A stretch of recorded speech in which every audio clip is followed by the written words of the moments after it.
ఈరోజు ఈ వీడియోలో సాయి భక్తురాలు మాతృశ్రీ కృష్ణాబాయి గారి గురించి తెలుసుకుందామండి. శ్రీ కె శేషగిరిరావు గారు పోస్టల్ డిపార్ట్మెంట్లో పనిచేస్తుండేవారు. వారి శ్రీమతి నేడు మాతృశ్రీ కృష్ణాబాయిగా అనేక మంది భక్తుల చేత గుర్తింపబడుతున్నారు. శ్రీ సాయి మహాసమాధి అయిన తర్వాత తన భక్తులను కేవలం ఆపదల నుండి కాపాడి భక్తి మార్గంలోనికి తీసుకురావడమే కాక పాత్రత గల వారిని ఆధ్యాత్మికంగా ఎంతో ఉన్నత దశకైనా తీసుకుపోగలరన్న విషయం ఈమె అనుభవాల్లో రుజువవుతుంది. 1950 సంవత్సరంకు పూర్వం ఈమెకు మొదటిసారిగా సాయిబాబా గురించి చూచాయగా తెలిసింది. 1950 సంవత్సరంలో జూన్ 14వ తేదీన ఆమెకు ఆకస్మికంగా అనారోగ్యం సంభవించింది. ఉదయం 10 గంటలైనా ఆమె లేవకపోయేసరికి శ్రీ శేషగిరిరావు గారు ఆమె పడుకున్న గదిలోకి వెళ్ళారు. ఆమె కష్టం మీద కళ్ళు తెరిచి కన్నీరు కారుస్తూ హీనస్వరంతో, "నేను చనిపోతున్నాను, నా బిడ్డలను జాగ్రత్తగా చూసుకొనవలసింది, గుండెల్లో చాలా పోటుగా ఉంది" అంటూ గదిలో శూన్యంగా ఉన్న ఒక భాగాన్ని చూపిస్తూ, "అక్కడెవడో ఉన్నాడు, వాడే నా ప్రాణాల్ని కొనిపోతున్నాడు" అన్నారు. ఆమెకు ఆకస్మికంగా గుండె జబ్బు వచ్చిందని, అందులోనే అపస్మారకం కలిగిందని భావించి శేషగిరిరావు గారు మందు తెప్పించి ఎంతో కష్టం మీద ఆమె చేత మింగించారు. ఆ సాయంత్రం 6-7 గంటల మధ్య ఆమె భర్తతో మరొకసారి "నేను చనిపోతున్నాను" అని చెప్పారు. ఆమెకు ధైర్యం చెప్పడానికని ఆయన ఒక సాయిబాబా పటాన్ని ఆమె దిండు కింద ఉంచుతూ, "శ్రీ సాయి దుష్టశక్తుల్ని పారద్రోలగలరు" అని చెప్పి తన గదికి వెళ్ళి పడుకున్నారు. అర్ధరాత్రి 12 గంటలకు ఆమె పెద్దగా, "నాన్న, నాన్న, నేను చనిపోతున్నాను, నా ప్రాణాలు ఎవరో బయటికి లాగేస్తున్నారు" అని కేకలు పెట్టారు. ఆమె తండ్రి గదిలో ప్రవేశించి చూసేసరికి ఆమె మంచంలో నుండి సగం యువతలకు లాగపడి ఉంది. ఆమెను తిరిగి మంచం మీద సరిగా పడుకోబెట్టి ఆ పక్కనే ఉన్న ఒక గదిలో ఆయన పడుకున్నారు. ఆయనకు ఆమె ఉన్న గదిలో నుండి సంభాషణ వినవచ్చింది.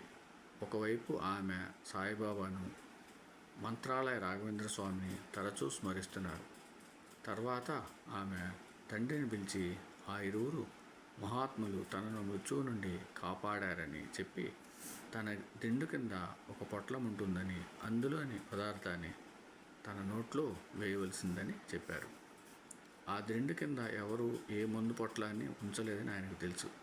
ఆమె చిత్తభ్రాంతి చేత అలా మాట్లాడుతుందని అనుకున్నారు. కానీ ఆమె తిరిగి ఆ మాటల్ని ఖండితంగా చెప్పారు. దిండు కింద చూస్తే నిజంగానే ఒక పొట్లం ఉన్నది. అందులో తమలపాకంత పెద్ద తులసి ఆకొకటి, కొంత విభూతి ఉన్నాయి. ఆమె తండ్రి ఆ విభూతిని ఆమె నోట్లో వేయగానే ఆమెకు బాగా నిద్రపట్టింది. ఆ తర్వాత చూసినప్పుడు ఆమె చీరంతా విభూతితో కప్పబడి ఉంది. ఆ మంచానికి 4 వైపులా ముగ్గులాగా గీతలు గీసి ఉన్నాయి. ఆమె భర్త కూడా స్వయంగా ఇవన్నీ చూశారు. తర్వాత ఆమె శిరస్సు మీద ఎవరో అరచేయి ఉంచినట్లు గుర్తులు కూడా ఆయన గమనించారు. అనతి కాలంలో ఆమె ఆరోగ్య పరిస్థితి మెరుగు కాజొచ్చింది.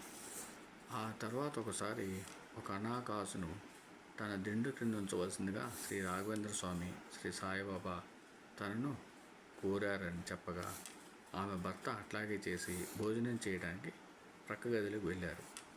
వారికి ఆమె గది నుండి వింతైన సంభాషణ వినిపించింది. శ్రీ శేషగిరిరావు గారు వెంటనే లేచి ఆమె గదిలోకి వెళ్ళి చూచారు. గదంతా చక్కటి పరిమళంతో నిండి ఉంది. శ్రీ రాఘవేంద్ర స్వామి, శ్రీ సాయిబాబా అనాకాసును కానుకగా స్వీకరించారని, దాని స్థానంలో ఏదో ఉంచి వెళ్ళారని, అదేమిటో చూడవలసిందని కృష్ణాబాయి వారితో చెప్పారు. దిండు క్రింద చూడగా అనాకాసు లేదు. అప్పుడే కోసిన తులసి దళాలు కొన్ని, బిల్వ దళాలు కొన్ని ఉన్నాయి.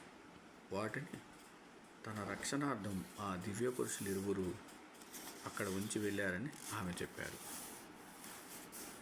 అర్ధరాత్రి 12 గంటలకు ఆమె గది నుండి తిరిగి వింతైన సంభాషణలు వినిపించాయి. ఆమె భగవద్గీతలోని యదా యదా హి ధర్మస్య పరిత్రాణాయ సాధూనాం. భగవద్గీత 4వ అధ్యాయం 7-8 శ్లోకాలు. అనన్యా చింతయంతో మాం 5వ అధ్యాయం 22వ శ్లోకం. సర్వధర్మాన్ పరిత్యజ్య 18వ అధ్యాయంలో 66వ శ్లోకం అనే శ్లోకాలను వల్లించారు. శ్రీ రాఘవేంద్ర స్వామి తన శ్లోకాలను కంఠస్థం చేయమన్నారని, ఆ 4 శ్లోకాలనే కాక భగవద్గీతలోని ఇతర భాగాలను కూడా అర్థంతో సహా బోధించారని కృష్ణాబాయి చెప్పారు.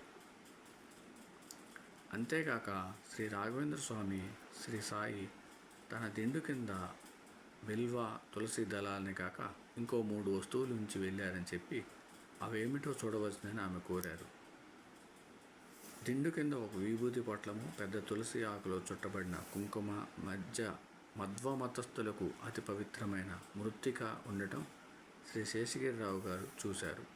సరిగ్గా ఇవే వస్తువులు ఆమె తండ్రి గారి గదిలో కూడా ఉండటమే కాక అవన్నీ చిత్రమైన సువాసనలు కలిగి ఉండటం వలన అది ఆ మహాత్ముని లీలని అందరూ గుర్తించారు. నాటి నుండి ప్రతిరోజు సాయంత్రం 6 గంటల 30 నిమిషములకు శ్రీమతి కృష్ణాబాయి నుదుట విభూతి రేఖలు చిత్రమైన రీతిని కనిపించేవి.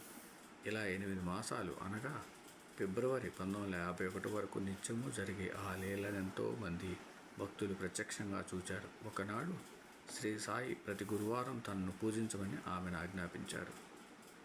చిత్రం ఏమంటే, పూజ చేస్తున్నంతసేపు ఆమె నోటి నుండి గీతా శ్లోకాలు, వాటి అర్థాలు, మాయ, ప్రకృతి మొదలైన ఆధ్యాత్మిక ప్రసంగాలు వెలువడుతుండేవి.